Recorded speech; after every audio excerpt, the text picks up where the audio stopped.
تحتنان تعبيتن نابليون جنرال أمانن يسوس كريستوسن نابليون عبي أزيمو كحن تعبيتنيان مراحم منبار ينقر بحق خرق الله كلهم قدامت فرنساويان دك تبعتيو نخبرهم عب خبر بمهاب يفلط منبارهم ينقر نابليون نبوزحات سعيرو خبك أمودعتاجن أوروبيان تحبابيروم أب جنبار أو جنبار واترلو سعرو نابد سيت البادما بمركو تلاكه معانت أول بتاخياني رامو أمركون إدو هبن أي سعرني إلو عمليتو داغم أبلع الباريس نجسه نميت معالتت أنحى منجستي أقيمو نبره حدا وان نابليون مسمولو تعبيتو أفرد قريبو نبره نديانو خسجد جنا فقادنيا نبرن اتوم نزز تردو كساستي ميلا مهازلو اب وان فردي تخصاصي دواب زبلولو صندوق كأتو خلو ما انتو قنبح كبل بلعلي احصيروم طاولا سمرولو نابليون جن تعبيتنيان ديو ما انت ساقيدو نابت صندوق كياتو تنبركيخو افلبو نفيحو نابتي صندوق اتوه ازي تاريك ساب كندي حق مخانو ندعي ازي لومي بأمحارنيا تتصحيفو كابز نببكو ستترقوما ايو اتجيقنا نابليون كاموركو إلبا حديمو داقم اتمعالتات مسجزئه اواترلو تساعيرو داقم ناب قدست هلنا توسيدو تحايرو أبنوس عدمي أدما أبتبوتا مويتو نابليون كامت أن لعلي أبناي جزار أسحيل تمركسو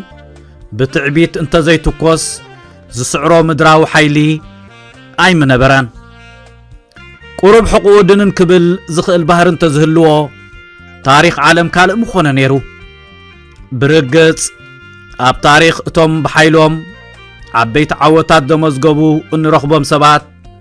لعول رأسة أمانت نير ووميو جنرال ميكيل أمان عندهم كالا أبنت سان قرب عقسن سان قرب تحتن سان قرب نفسو قط السعر مقبار نعالم تأمر كير آيا بتحتوت وتهدرات استغوط مراحيو مستوم زي معراريو أبلا درق بعال منقستو نتنسو زمت حساب بفلاي دما قداي ارتراك قبولو سلزي كالو بعانتو بيومس أبالات درق أمس حاب آتيو أبتي ناي مودعتا معالتي بمغنيات حمام مرح إيتوبيا خاموخان دو كم زبالة زقلت صحوف صحيفو صحافيتون أب كلهم زملكتهم كتحلف هابا منقستو نزا حبريتا مسرخبه نتخم قزياوي حلافة سطا خوينو استشومه كولونيل تسفاي ولد سلاسه نجنرال أمان بقربا كتتل كقبرلون نزقبرو ناي تليفون زررب كتألفن أزوزو نتصباحيتو جنرال أمان تتصحافو ناب هزب خمزي بصحة تردعه ناي هزب تليفون كتك من تفتنون كسولت اي كالن نتصباحيتو قدام اب زقبر ممراق كاديت حيل اير كركب زقبقو اب كندو ميجر جنرال قزاو بلاينه تكيو ترخبه شامبل سيساي نزخم صبو اقات ام تطغملو جنرال امان ኣብታ ኣብ ሃረር ዝተገብረ ምረቓ ወታደራዊ ኣካዳምን ኮሌጅ ፖሊስ ኣባዲናን ተረኺቡ ኣብዚ ናይ ሕጂ ሓይሊ ኣየር ምምራቕ ዘይተሳተፈ ነዚ ሓይሊ ኣየር ጽልእ ስለ ዘለዎ እዩ ብምባል በቶም ኣባላት እቲ ሰራዊት ሓይሊ ኣየር ንኽጽላእ ተጠቕመሉ መንግስቱ ሃይለ ማርያም ድማ ነቶም ኣብ ከባቢ ኣዲስ ኣበባ ዝነበሩ ሰራዊት ሓድነት ኢትዮጵያ ንምሕላው ንሸፋቱ ንምድምሳስ ናብ ኤርትራ ንምኻድ ክዳለው እናገለጸ ዝሕብር ጸብጻብ ብሬድዮ ተመሓላለፈ እዚ ካብቲ ልሙድ ኣሰራርሓ ደርጊ ወጻኢ ዝተገብረ ስራሕ ዘተሓሳሰቦም ኣባላት ደርግ ኣብቲ ናይ ሶኒ ኣኼባኦም ንመንግስቱ ኣዋጠርዎ እንተኾነ እቲ ናይ ሶኒ ኣኼባ ዝመርሕ ዝነበረ መንግስቱ ሃይለ ማርያም ሕቶኦም ዕሽሽ ብምባል ነቲ ዛዕባ ናብ ጉዳይ ጀነራል ኣማን ጠምዘዞ ከምዚ ክብል ድማ ነገሮም ትማል ምሸት ንጀነራል ኣማን ክበጽሖ ናብ ገዝኡ ኸይደ ነይረ ብዛዕባ ኣብ ሬድዮ ዝተመሓላለፈ ከም ዝሓዘነ ገሊጹ ኣብቲ ጸብጻብ ስመይ ከማን ብዘይ ምጽዋዕካ ህላውነተይኑ ከም ዝሓድካ ግሉጽ ይንዓይ ኣነ ግን ባምቡላ ኣይኮንኩን ነቲ ዝበልካዮ ብጋዜጣን ብሬድዮን መሊስካ ይቕረሕተተሉ ክብል ኣትሪሩ ሓቲቱኒ ኣነ ድማ ስሩሑ እንድሕር ጀሚሩ ጥራይ ነቲ ዝብሎ ከም ዝገብር ነጊረዮ ንሱ ግና ቅድም ኣነ ብወግዒ ቅሬታ እንተዘይሓቲተ ስሩሑ ከም ዘይጅምር ገሊጹለይ ስለዚ ሕጂ እቲ ንሱ ዝደልዮ ክገብር ምዃነይ ክሕብረኩም ደሊ ብድሕሪ እዚ መራሕቲ ደርግ ተተንሲኦም ንምዃኑ እንታዋይ ኮይኑ እዩ ክንዲ ዝትዕቢት ንስኻ ዲኻ ንኣማን ዓንዶም ይቕሬታ ክትሓቶ ዘለካ ብተወሳኺ ድማ ብወግዒ ኣብ ቅድሚ ህዝቢ ኣዝዩ ካብ መጠን ንላዕሊ በዚሑሎ ንዕኡ ክንፃወሮ ይንኽእልን ኢና ደሮቱ ኣይፈለጠን ዘሎ ህዝቢ ከኽብሮ ዕድል ዝህብ ኣይኮነን ከሓስር ዝመፀ እዩ ዝመስል ክብሉ ኣንጻር ኣማን ተላዕሉ ጀነራል ኣማን ግና ኮርዩ መንግስቱ ይቕሬታ ክሓቶ ብምጽባይ ንሰለስተ መዓልታት ናብ ቤት ጽሕፈቱ ይከደን መንግስቱ እውን ኣይገበሮን ኣብ መንጎዚ ጀነራል ኣማን ወጻእተኛታት ዘለውዎ ምስ ብዙሓት ሰባት ይራኸብ ከም ዘሎ ዝገልጽ ጸብጻብ ንደርግ በጽሖ በዚ ድማ መንግስቱን ካልኦትን ናብ ገዝኡ ኸይዶም ከዘራርቦ ፈተኑ ንሱ ግና ከዘራርቦም ፍቓደኛ ኣይነበረን ኣባላት ደርግ ኣኼቦኦም ቀጸሉ ጀነራል ኣማን ግና እዚአን ኣበይ ከም ዝበጽሓ ክርኤን እየ ኢሉ ኣብ ገዝኡ ራጢጡ ዝኸውን ክርኢ ብትምክሕቲ ተጸበየ ኣይጸንሐን ድማ ብሌተናር ኮሎኔል ዳንኤል ኣስፋው ዝምራሕ ሓይሊ ንጀነራል ኣማን ሚካኤል ዓንዶም ኣብ ከበባ እተዎ እቲ ጀነራል ኣብ 22 ሕዳር 1974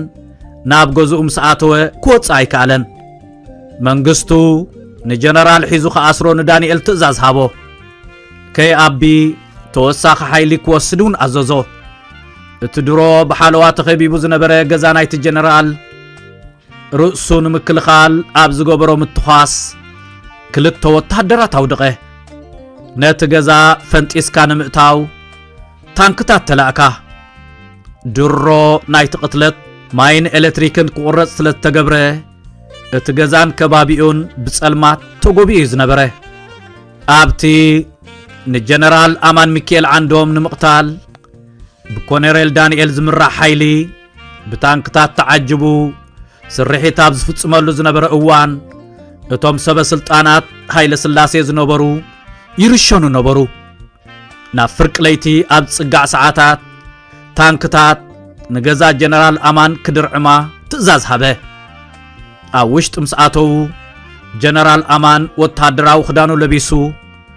ኣብ ሓደ ኢዱ ፒስቶል ኣብቲ ሓደ ጠበንጃ ሒዙ ብፍርስራስ ናይቲ ህንፃ ወዲቑ ከይሞተ ተረኽበ ድሕሪዚ ሓደ ወታደር ተኪሱ ቀተሎ እቲ ሓያል ጅግና ናይ ኢትዮጵያ ኣይኮነን ንታሪኽ መላእ ኣፍሪቃ ሓንሳብን ሓዋሩን ክቕይር ተኽእሎ ዝነበሮ ህቡብ ጀነራል በቶም እንዶ መሪሕነት ዘይነበሮም በዓል መንግስቱ ብዝለኣኽዎ ሓደ ተራ ወታደር ኣብ ገዝኡ ተቐተለ ብዙሓት ጀጋኑ ንኻልእ ካብ ምስጋድ ሞት ይመርፁ ከም ክርስቶስ ቁሩብ ትሕትና ቁሩብ ውርደት ቁሩብ ምልስላስ ቁሩብ ክትሰዓር ምግባር ዘርአዩ ግና ኣብ ታሪኽ ነዊሕ ጸንሐ ናይ ክብሪ ታሪኽ ሰሪሖም ይሓልፉ ታሪኽ ክርስቶስ ታሪኽ ትሕትናን ፍቕርን ስለ ዝኾነ ብቢልዮናት ሰባት ክሰዓብን ካብ ወለዶ ናብ ወለዶ ክዝከርን ይነብር ኣሎ ካብ ፊልጵ ምዕራፍ 2 ፍቕዲ 6 ስጋብ 11 ከም ዝስዕብ ጽሑፍ ኣሎ ንሱ ብመልክዕ ኣምላክ ክነሱ ነቲ ማዕረ ኣምላኽ ምዃኑ ከም ምንዛዕ ኣይረኣዮን መልክዕ ባርያ ወሲዱ ርእሱ ሕሰረ ሰቡን መሰለ ብንብረቱ ከም ሰብ ኮይኑ ተረኽበ ርእሱ ክሳዕ ሞት ኣትሓተ ክሳዕ ሞት ኣብ መስቀል እኳ ደኣ ተኣዘዘ ስለዚ ኸዓ ኣብ ሰማያትን ኣብ ምድርን ኣብ ትሕቲ ምድርን ኣብ ዘሎ ኩሉ ብርክ ብስም ኢየሱስ ምእንቲ ክንብርከኽ ልሳን ዘበለውን ንኽብሪ እግዚኣብሔር ኣቦይሉ ኢየሱስ ክርስቶስ ጎይታ ምዃኑ ክእመን እዩ ኣምላኽ ናብ ልዕሊ ኩሉ ልዕል ዘበሎ ካብ ኩሉ ስም ልዕል ዝበለ ስም እውን ዝሃቦ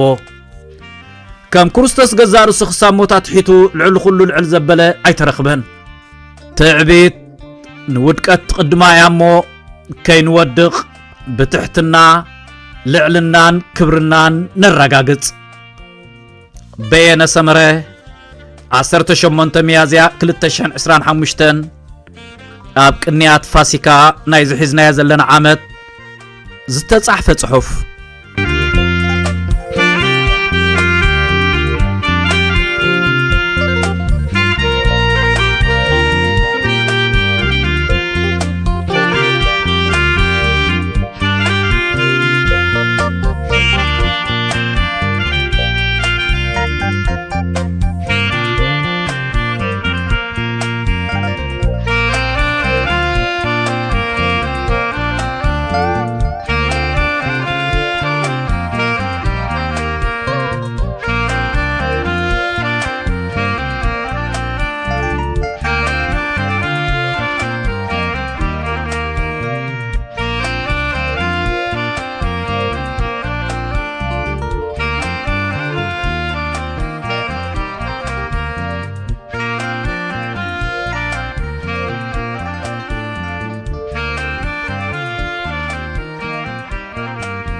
بسرات نفكرت نباب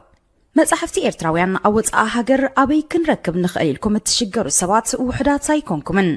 نزفتحنا من داي بزتخالمت أن أوشت هاجرنا وصا أن زحتم مصحفتي ناب أنببتن مقراب نزحال فشم وانتعمتات كي تحللوا كابز سرحة كالات بقدام نتسرع سميات محتمن مكفال مصحفتي إرتراويان يوم ኣብ መርበብ ሓበሬታ ሰማያት.com ናብ ኣሜሪካ ካናዳን ሃገራት ኤውሮጳን ዝላኹ ልዕሊ 450 ዓይነት መጽሓፍቲ ብኣሽሓት ቅድሓት ይርከቦም ሰማያት መሸጣ መጽሓፍቲ መበቆላውያን መጽሓፍቲ ብናይ ትርጉም መጽሓፍቲ ተዋሒጦም ከይተርፉ ዘይተኣደነ ጻዕሪ የካየድ መርኣያ ናይ ዝኸኣ ታሪኽ ህይወት ሓርበኛ ቦና ወልደ ኣብ ወልደ ማርያም ትኮ ይሕደጎ ኪዳነ ክፍሉ ዓብደል ቃድር ከቢረ ሼኽ ኢብራሂም ሱልጣን ዶክተር ፍጹም ገብረ ስላሴ ጠበቃ ጸጋይ ኢያሱ አዝማች በርሀ ገብረ ኺዳን ብላታ ካሕሳይ ማሉ ጀነራል አማን ዓንዶም ብርሃና ብጸልማት ወዘተ ዝኣመሰሉ ልዕሊ 35 መበቆላውያን መጽሓፍ ተሕቲሙ ኣብ ምክፍፋል ይርከባሎም ሰማያት መሸጣ መጽሓፍቲ ዝርግሐ መጽሓፍትን ምድንፋዕ ንቕሓት ኤርትራውያን ክብን ምባልን ንኤርትራውያን ጸሓፍትን ደረስትን ምትብዓን ኣብ መላ ዓለም ምስ ዝርከቡ ኣብ ምሻጥን ምክፍፋልን መጽሓፍቲ ኤርትራውያን ዝነጥፉ ውልቀ ሰባትን ትካላትን ተረዳዲኡ እናሰርሐ ንዕብየት ስነ ጽሑፍ ሃገርና መሪሕ ተራ ምጽዋት ይርከብ ናይ ቅድምን ሓድሽ መጽሓፍትን ምርካብ ምርጫኹም ኣብ ሕብራት መንግስታት ኣሜሪካ ንዝመደበሩ ሰማያት መሸጣ መጽሓፍቲ ይኹን ምርጫኹም ዘዳለኹም መበቆላው ጽሑፋት ብመልክዕ መጽሓፍ ናብ ኣንበብትን ምቕራብ ሰማያት ምሕታምን መክፋልን መጽሓፍትኹም ብዝደለኹም ዓይነት ወረቐትን ገበርን ብርትዓዋ ጋሕቲሙ ከረክበኩም ይኽእል ማኣስ ዝጥራሕ صحفكم كإلا قنقا خحلفو حجز أرتعتن ندف جبرن زسرح لكم كإلاتات أب مرخابون حجز كنجبر نخل بزحنا بسرحنا كتعقبهم